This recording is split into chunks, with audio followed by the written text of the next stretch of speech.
നമസ്കാരം. ഇന്നത്തെ വീഡിയോയിലേക്ക് എല്ലാവർക്കും സ്വാഗതം. Day 19 magnetism and electromagnetism. ആവർത്തിച്ചു വരുന്ന പ്രധാന 20 ചോദ്യങ്ങളും അവയുടെ ഉത്തരങ്ങളും. Electricity worker, electrician, wireman, lineman, PSC, railway തുടങ്ങിയ പരീക്ഷകൾക്ക് ചോദിക്കുന്ന പ്രധാന ചോദ്യങ്ങൾ. ITI ബേസ്ഡ് ചോദ്യങ്ങളും ഉത്തരങ്ങളും.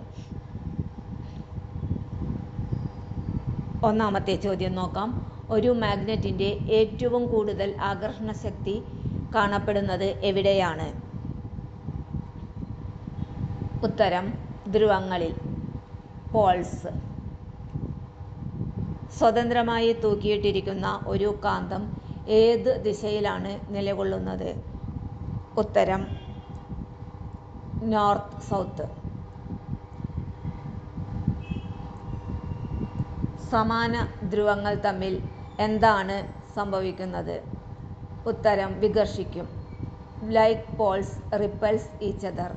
Opposite poles attract each other. വ്യത്യസ്ത ധ്രുവങ്ങൾ തമ്മിൽ എന്താണ് സംഭവിക്കുന്നത്? ആകർഷിക്കും.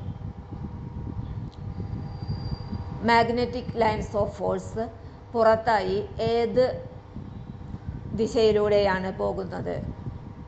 നോർത്തിൽ നിന്നും സൗത്തിലേക്ക്. കാന്തിക രേഖകൾ പരസ്പരം മുറിച്ചു കടക്കുമോ? ഇല്ല.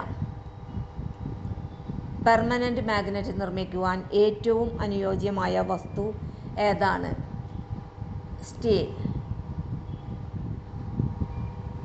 ഇലക്ട്രോമാഗ്നറ്റ് നിർമ്മിക്കുവാൻ ഏറ്റവും അനുയോജ്യമായ കോർ ഏതാണ്? Answer soft iron. Magnetic flux density സൂചിപ്പിക്കുന്ന ചിഹ്നം ഏതാണ്? Answer B. മാഗ്നറ്റിക് ഫ്ലക്സിനെ സൂചിപ്പിക്കുന്ന ചിഹ്നം ഏതാണ്? Answer phi. മാഗ്നറ്റിക് ഫ്ലക്സ് ഡെൻസിറ്റിയുടെ സമവാക്യം ഏതാണ്? Answer B = 5/A. 12ാമത്തെ ചോദ്യം. ഒരു ജനറേറ്ററിൽ ഉൽപ്പാദിപ്പിക്കുന്ന വൈദ്യുതി ഏത് തത്വത്തെ അടിസ്ഥാനമാക്കിയുള്ളതാണ്? Answer electromagnetic induction. 13ാമത്തെ ചോദ്യം. ഒരു DC മോട്ടോറിൻ്റെ പ്രവർത്തന തത്വം എന്താണ്? ആൻസർ കാന്തിക മണ്ഡലത്തിലെ വൈദ്യുത വാഹകത്തിൽ ബലം അനുഭവപ്പെടുന്നു. അടുത്ത ചോദ്യം. കാന്തിക മണ്ഡലത്തിൻ്റെ ശക്തി അളക്കുവാൻ ഉപയോഗിക്കുന്ന ഉപകരണം ഏതാണ്? Goes metre.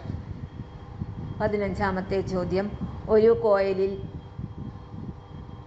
ചുറ്റുകളുടെ എണ്ണം വർദ്ധിപ്പിച്ചാൽ ഇൻഡ്യൂസ് ചെയ്യുന്ന EMF എന്താകും? EMF കൂടും.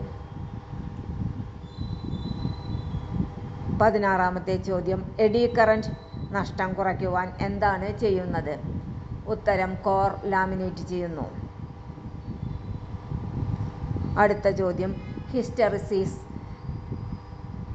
നഷ്ടം കുറയ്ക്കുവാൻ ഉപയോഗിക്കുന്ന വസ്തു ഏത്? ഹിസ്റ്ററിസിസ് ലോസ് കുറയ്ക്കാനായിട്ട് ഉപയോഗിക്കുന്ന വസ്തു ഏതാണ്? Answer silicon steel. അടുത്ത ചോദ്യം. സെൽഫ് ഇൻഡക്ഷൻ്റെ യൂണിറ്റ് ഏതാണ്? Answer henry. 19ാമത്തെ ചോദ്യം. മ്യൂച്വൽ ഇൻഡക്ഷൻ അടിസ്ഥാനമാക്കി പ്രവർത്തിക്കുന്ന ഉപകരണം ഏതാണ്? Answer transformer. 20ാമത്തെ ചോദ്യം. മാഗ്നറ്റിക് പെർമിയബിലിറ്റി സൂചിപ്പിക്കുന്ന ചിഹ്നം ഏതാണ്? Answer mu.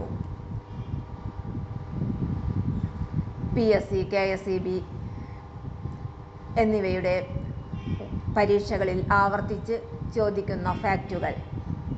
Permanent magnet steel. Electromagnet core soft iron. Flux symbol phi. Flux density symbol B.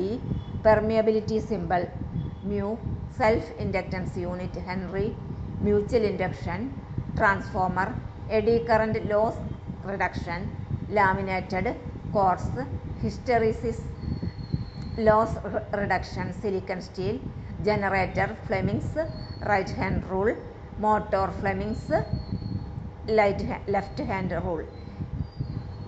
ഈ 20 ചോദ്യങ്ങളും KSEB electricity worker, electrician, wireman, lineman എന്നീ പരീക്ഷകൾക്ക് പതിവായി ചോദിക്കുന്ന ചോദ്യങ്ങളാണ്.